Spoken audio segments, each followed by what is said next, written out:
Welcome to Walking on the Weene Side, part of It Matters Radio. And folks, today we have an old friend back to join us, Lawrence Chau. You know him. The last time we were talking about ghosts and things like this, and in a sense, Lawrence, you're still working with ghosts. The ghost of Vincent Chin. Yeah. Yeah. And that is a very powerful, meaningful story. Why don't you just kind of quickly bring our audience up to who is Vincent Chin? Why is he important? Why should we consider him important? Vincent Chin, flashback to Detroit 1982. This is a time when the Detroit auto workers were being marginalized by the influx of more fuel-efficient, cheaper, compact Japanese imports. So there was tension in the air towards Japanese. Vincent Chin was a Chinese-American engineer who got into a confrontation with a father and son auto worker at a strip club near Detroit.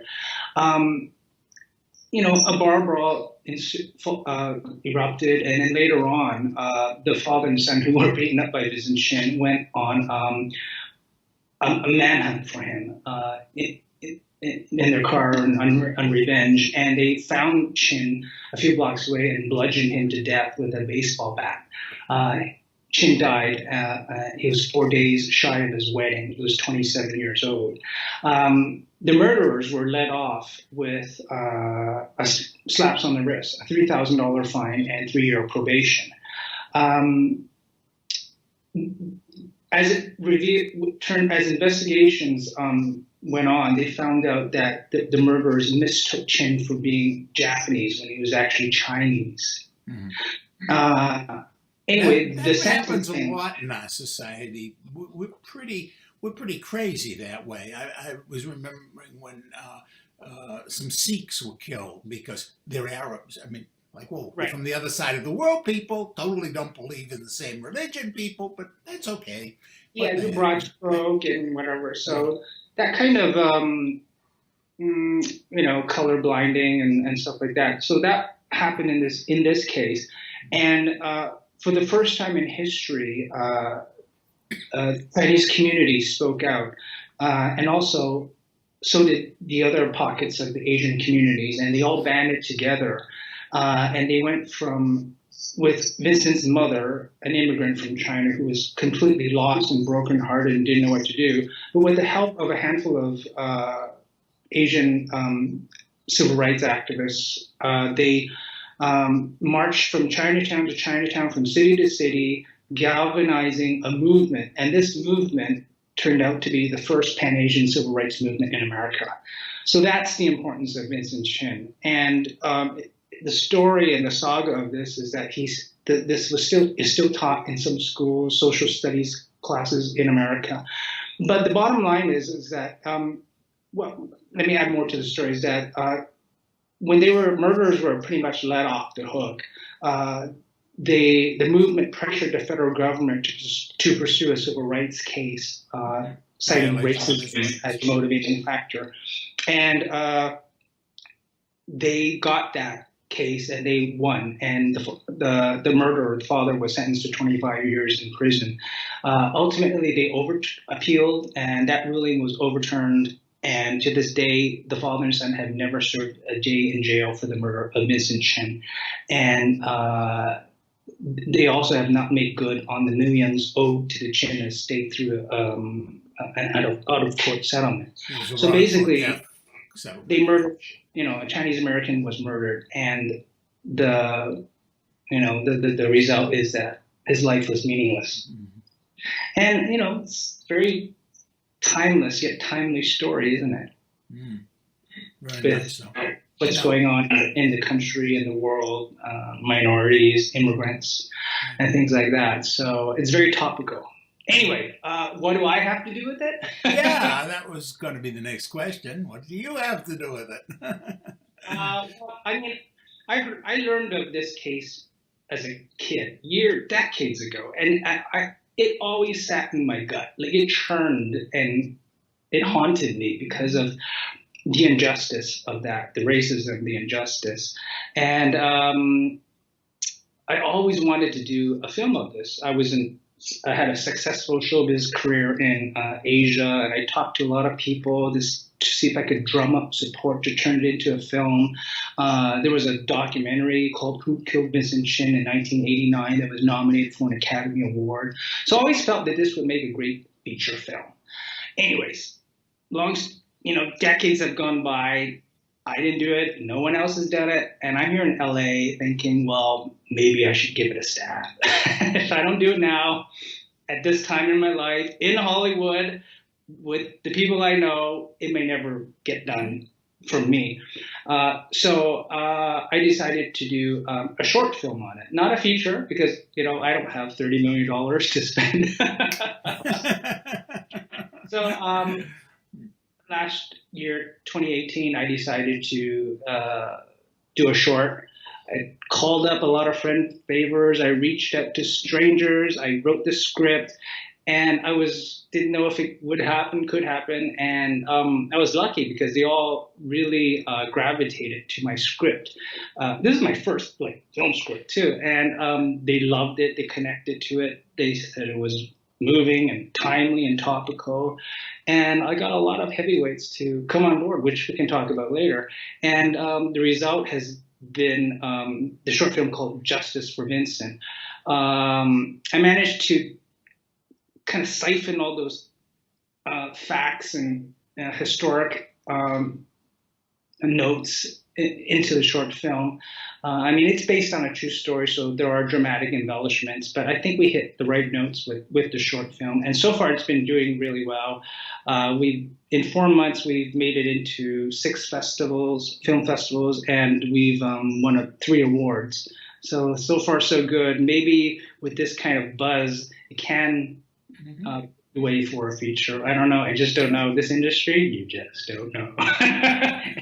This is my first award. I just happen to have it on my desk from the Asian World Film Festival. A young filmmaker showcase. We were among the top 5 short films selected to screen, and that's my Young Filmmaker Award. Yes, I'm a young film at this age. Hey, but come on, keep bragging. What are the others? FYI, I'm the writer, producer, executive producer of Justice for Vincent. #JFV. But we'll talk more about some wait a minute. You also the star in it. Oh, right. I act in it, too. he plays one of the activists. I play Henry Lee, who is one of the civil rights activists who shoulders Vincent's mother through the system. Pretty much calling out the injustice of what happened and seeking a federal investigation or a federal civil suit, citing racism as the motivating factor for Vincent's murder. Anyway, so that's my work. But it's a lot to do, and we managed to condense it into 17 minutes. Very cool. So, the Chin family, have they been involved? Actually, the Chin family.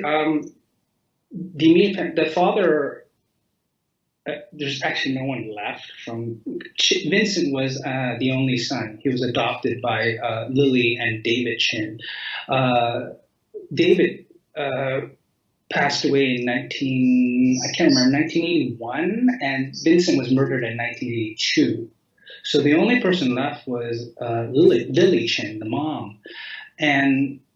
So, but I have reached out to some of the civil rights activists involved in the original case. And, some have seen it. They love it. Some are eager to see it. Well, is Lily still alive? No, Lily passed away in 2002 from cancer.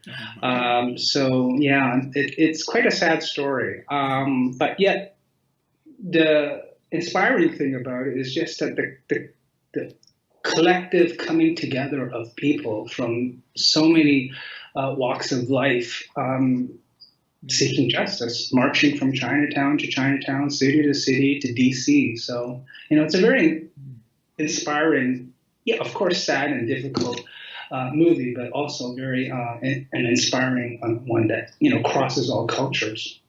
Yeah. I was wondering. I just had a weird notion here. I have a friend who wrote a book, and it's called My Bad Tequila, is the name of the book, and he got tequila companies to sponsor it. Mm. And I was wondering, have you approached, talking about $30 million, I was wondering, how do the Japanese car makers feel about this film? Because it's murder and civil rights and racially charged, I think it might be hard. But I wonder. You just don't know. I really don't know. When it comes to that sort of heavy drama, some companies shy away from that kind of stuff. I don't know. I mean, right now, it's only been 4 months since we finished the film, and we've been swept up in all these festivals, which I, go travel to out of town. Of course, you have to. Yeah. All these things and do the PR circuit. I haven't even had time to even do the website yet, which is crazy. It's just been so much work. I'm like designing the posters and press kits and You told me you just got the press kit finished. I didn't expect this kind of overwhelming response, so kind of took us by surprise.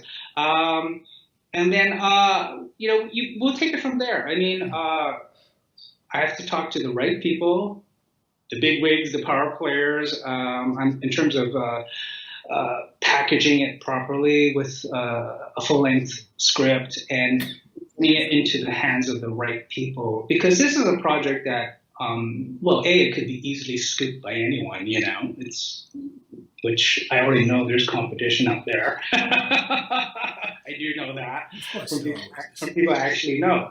And that happens in industry a lot. So I just, you take it one step at a time, and you can never expect, you just hope for the best.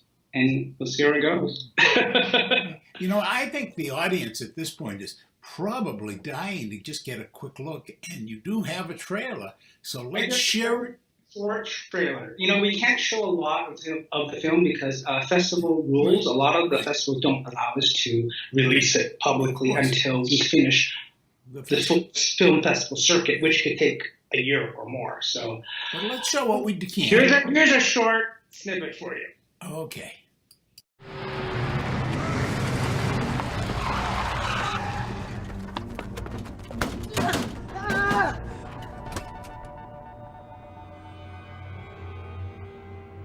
Mr. Lee, the defense maintains that the murder of Vincent Chin, tragic though it was nothing more than a drunken fight gone too far.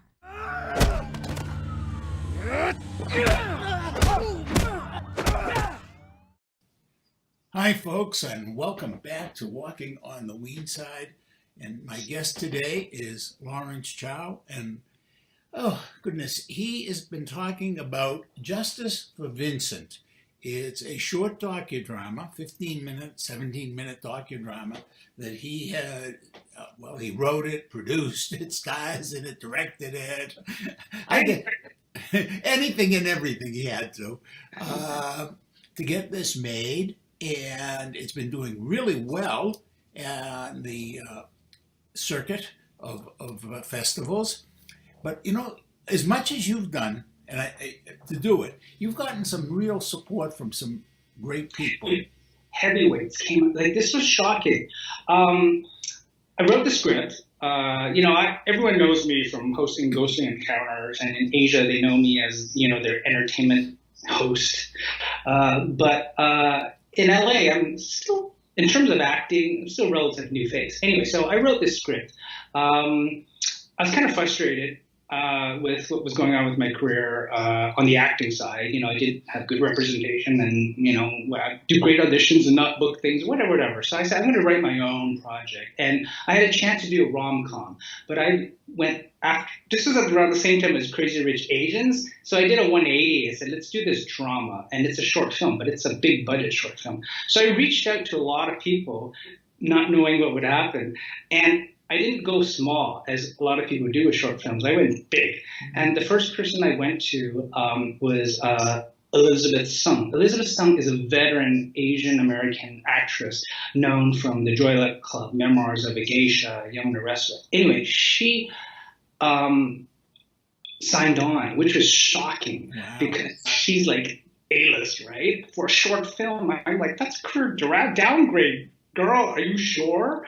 Anyways, when I met her the first time, she turned and left. She said, Lawrence, not every project is about money, and that stuck with me. You know, that just like, wow, that was like a gift to the heart. Anyway, so she was the first person cast. That galvanized me to think even bigger. So I reached out to other big people, not knowing if I could.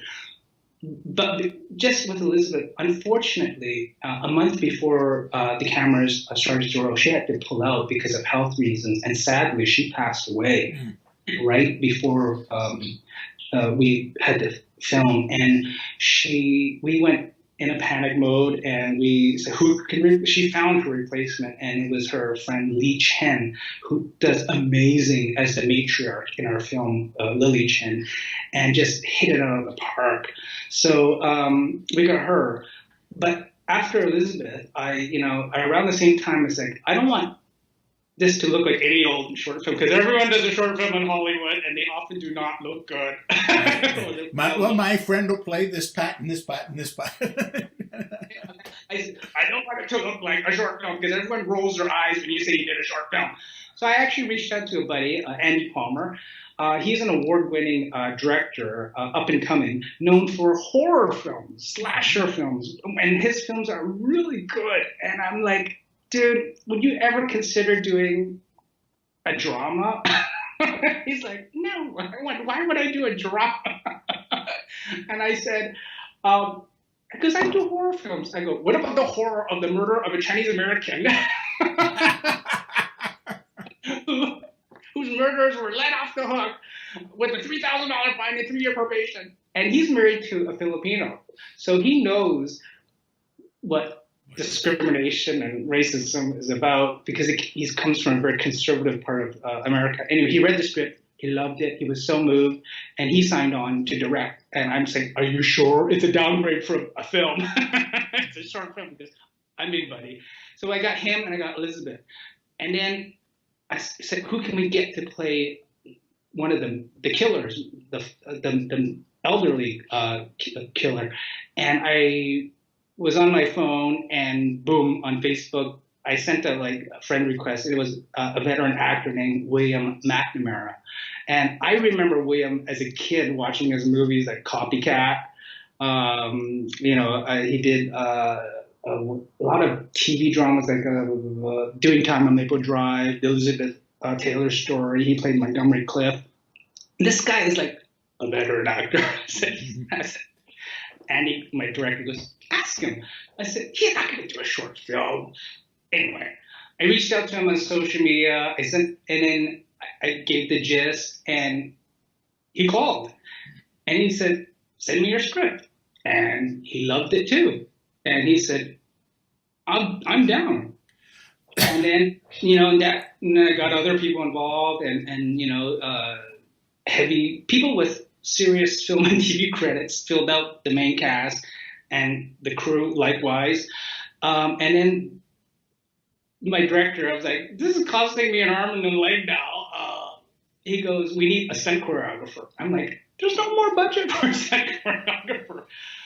He goes, you cannot just film a murder scene the way, not unless you want to have dead bodies. That's choreographed to a T, the punch, the kick, the director of photography has to know the angle, and all those things have to be mapped out very specifically.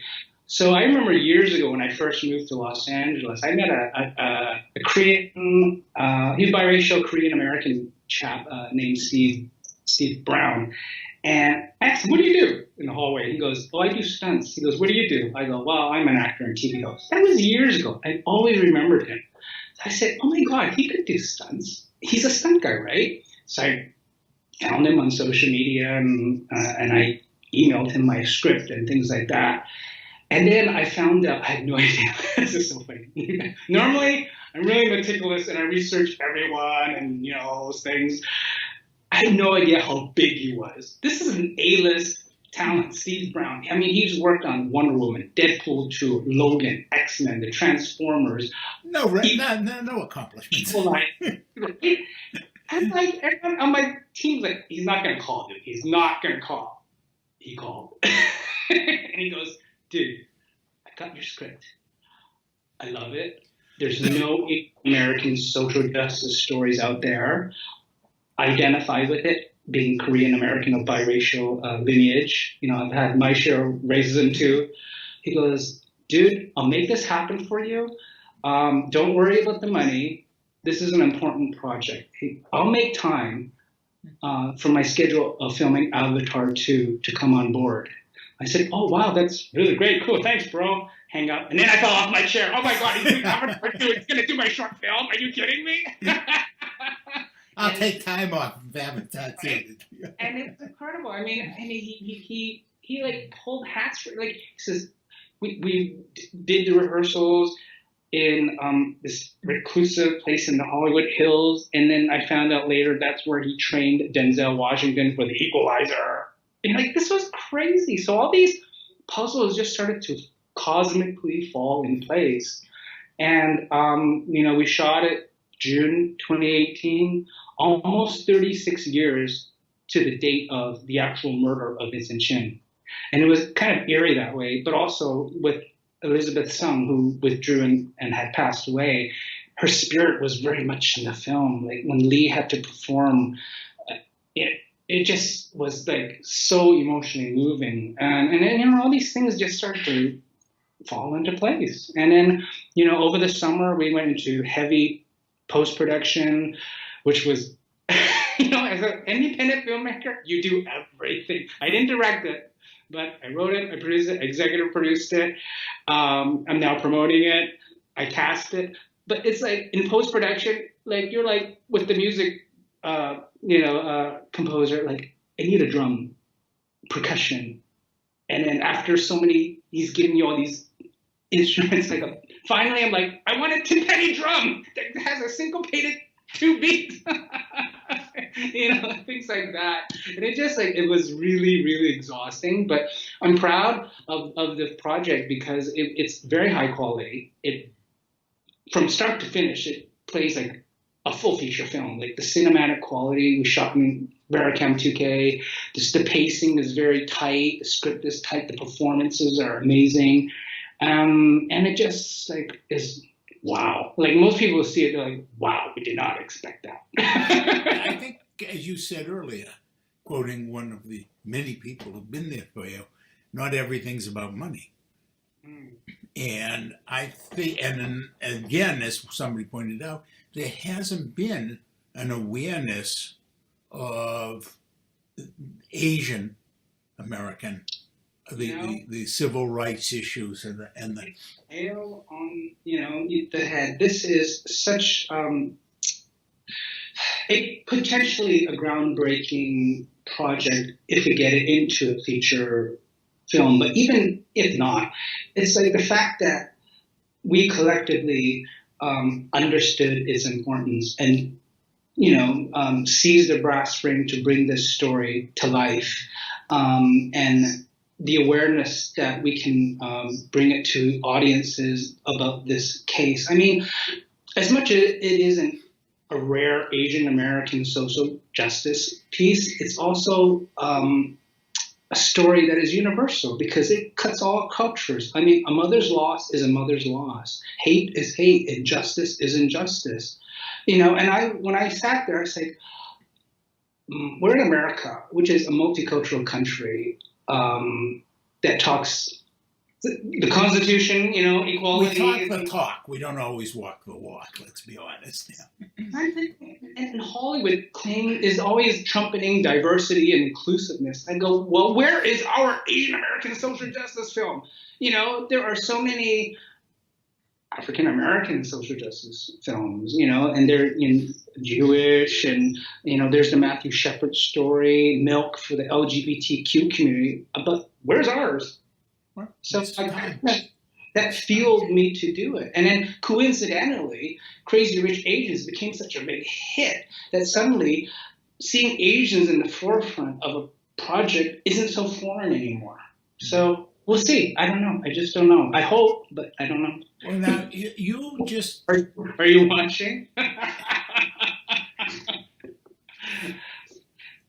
you just before mentioned a little earlier in the show. You mentioned about the awards that you've gotten, and you just well, I'm going to be honest here, folks. We're doing this, of course, before we so we know what's happening, but we know that the award will be before the show I'm a is humble in. guy. Tell you we just won another big award. Yeah, what's the award you're getting?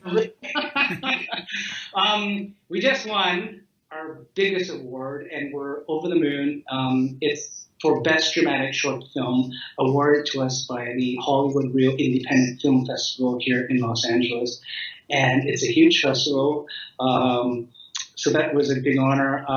It's a huge festival because this year they had works created by or starring people like Joaquin Phoenix, Matthew McConaughey, Jake Gyllenhaal, Daryl Hannah, Jennifer Jason Leigh, John C. Reilly. You know, it was crazy. And then to be in that company was like, wow. To be in that company and then come out on top is even wow.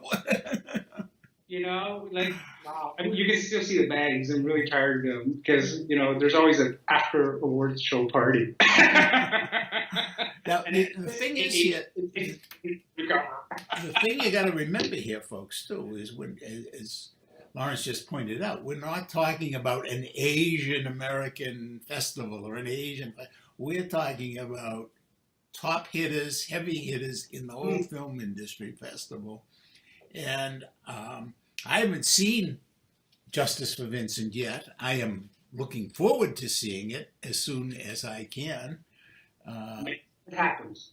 Well, thank you. And I hope not just festival goers will get to see it. I'm hoping that there'll be ways to distribute it. I know it's only a short film, but that doesn't mean that it shouldn't be seen. You know, maybe I don't know how.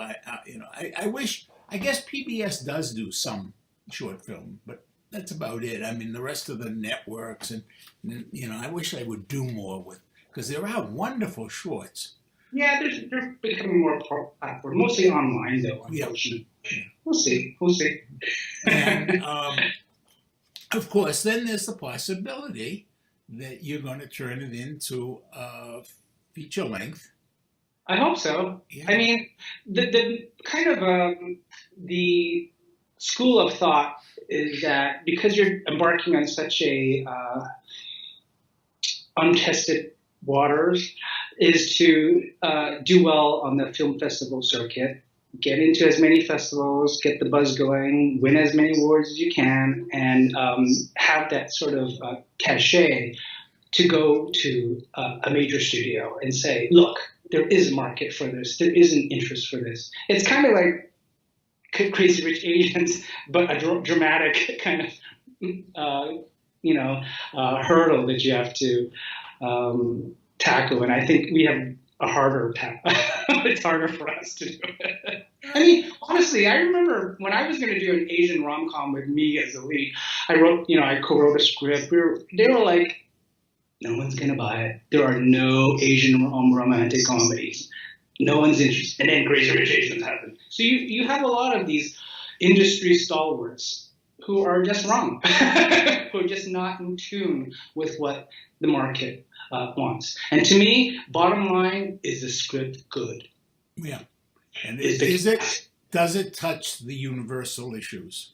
Does it cross cultures? Does it resonate? And then later, is the cast good? Is director good? And all those things. But it all starts with the written word.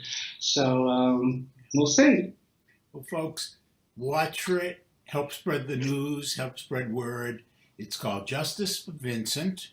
Hashtag JFV for social media. Okay. Hashtag J for social media. And please help get the word out. And if you happen to have a local film festival, and you have contact with them, just say, hey, folks, have you caught this guy Lawrence Chau?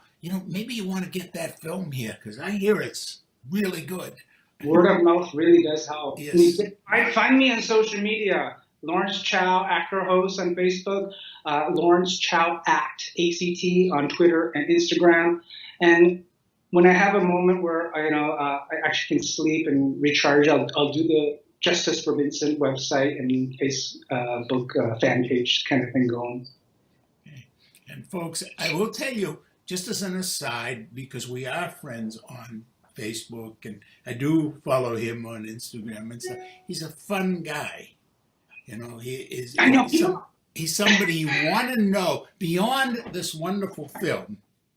He truly is a good human being and somebody that I enjoy. I know, and Monica just, of course, adores you, Monica Brinkman, yeah. And so, folks, remember it again. I'm going to just say it one more time, just so you get it in there. Justice for Vincent. #JFV. Okay? Thanks, Ken. Have a great one. Thank you. You too.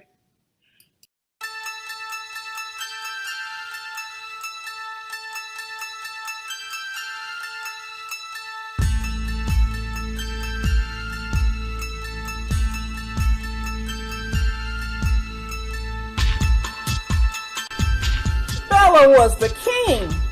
Everyone knew that. What was this sturgeon head going on about? Retired? Take on an apprentice? Not another assistant, but someone to eventually replace him. Never. He was Bella, king of the circus. The great Bella. Bella the clown.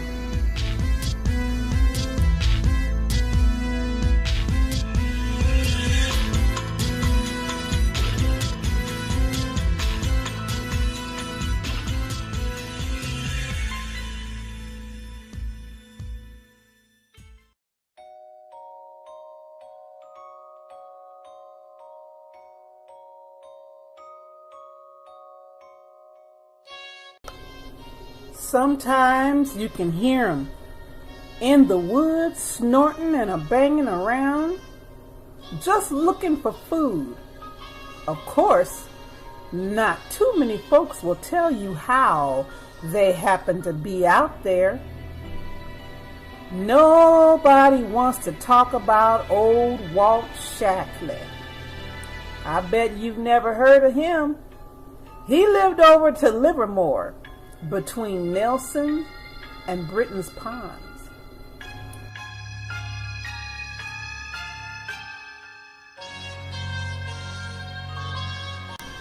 You can purchase Two Tales of Terror by Kenneth Weene, available on Kindle.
Phase 2, the brand new album from Joe Symes and the Loving Kind, a collection of heavy pop, featuring the songs Turn Me On, Turn Me Out Tonight, Summer's Almost Coming, Fools Talking, and 7 more.